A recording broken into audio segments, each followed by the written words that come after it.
preparation of soap. Now we are going to learn how soaps actually work. Example, this is my soap C17H35COO-NA. If you are asked to write more examples of soap, then you can write this example also, which is made from palmitic acid, and the soap is called as sodium palmitate C15H31COO-NA. This one is called as sodium palmitate because this has come from palmitic acid, so palmitate. This has come from stearic acid, so sodium stearate. As I told you, C17H35 is nothing but a long chain of hydrocarbons. So that chain can also be shown with lines. I'll show that with lines like this. Okay, they are nothing but all CH. 1, 2, 3, 4, 5, 6, 7, 8, 9, 10, 11, 12, 13, 14, 15, 16, 17. And the 18th carbon will be here, which is this. Alright, and that has Na. This part gives the whole compound polarity. Polarity means it gives poles and then it becomes ionic end. Ionic end means plus minus charges will be formed. Now here I have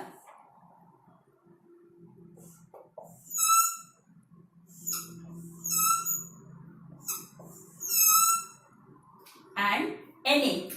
OO minus, because sodium is a metal. Metal will always be in plus form. So the left out part will be in negative form or minus form. So this is the ionic end. The structure is going to tell us how a soap works. Now this whole part is only CH, which has literally no polarity. So this becomes non-polar. What is polar? Polar means there should be some electronegative difference between the atoms. Okay. What is electronegativity? I told you, tendency to pull electrons. Here is the actual polarity. Because you have other atoms or oxygens over here which are more electronegative to carbon, to hydrogen, to sodium. Right. So they can pull electron towards them and they can get negative. Because it is negative, this is positive, there are different poles generated, plus and minus. So this end is 1, ionic, 2, polar. So this part is polar part.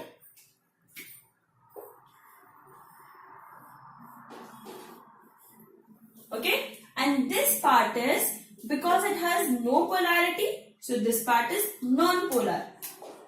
So it looks like a tail, right? So I will call it as a tail, and that will be head. It also looks like this, a tail with a head, right? A tail with a head.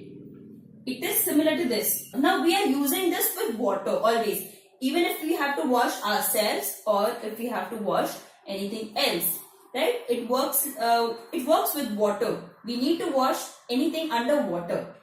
So soap needs to get solubilized in that, right? So what will happen when it is under water and there is dirt also? Example, we need to wash some stain. Okay, so stain is nothing but the dirt. So to remove the dirt, we have water and soap. Obviously, by scrubbing with soap, that dirt gets removed. And water is also polar. Water is polar. Water has two poles, H plus and OH minus. So water is also polar. And always like dissolves like. Always remember what happens? Like dissolves like. So this is polar. Water is also polar. So which part from the two, tail or the head? This is the tail.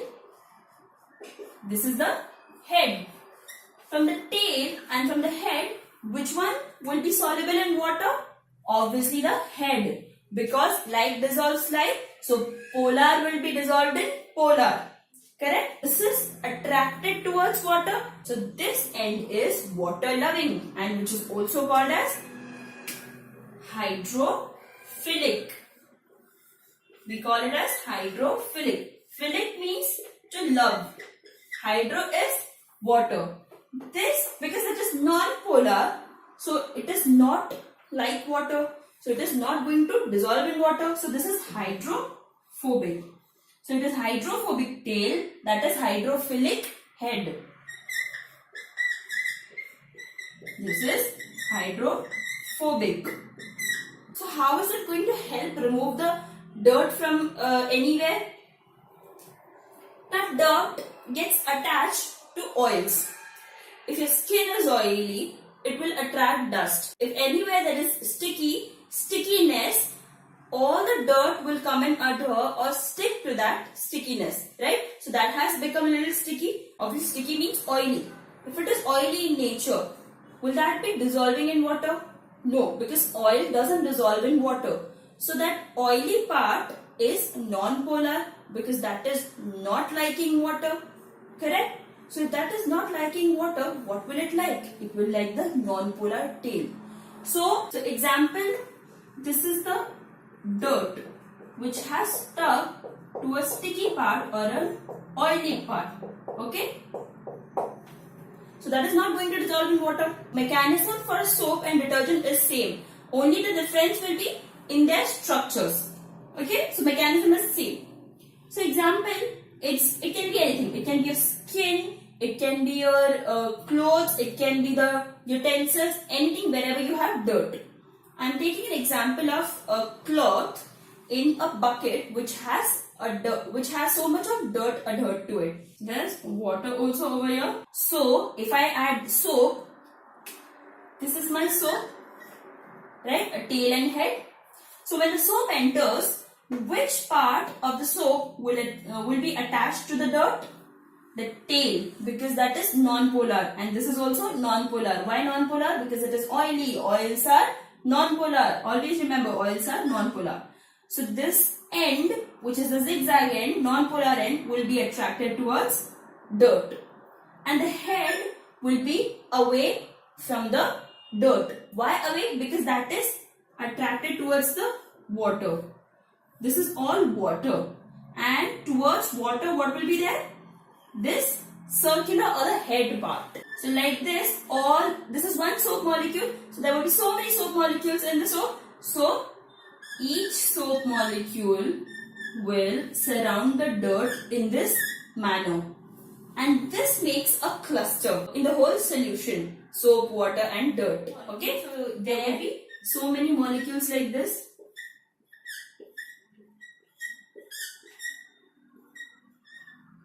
Like this, there will be so many molecules formed, okay?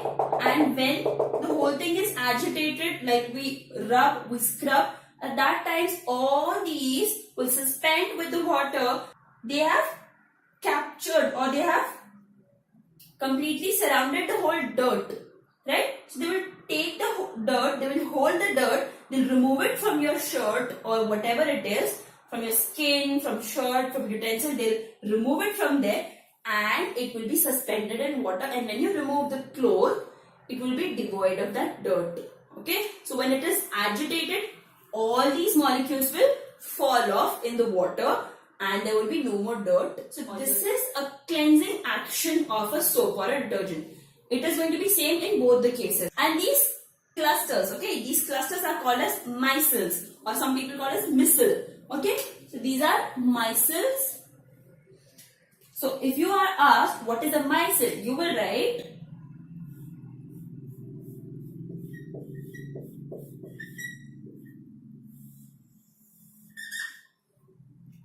you also have to label the whole micelle, okay? So this is the hydrophilic head. Hydrophilic head or ionic end. Got it? Ionic end. And this is the tail. It looks also like a tail. So this is, obviously this is away from water. It is towards dirt. So this is hydrophobic tail. Correct? This one is dirt. And rest everything is water. That much you have to label, and the whole cluster is called as micelle.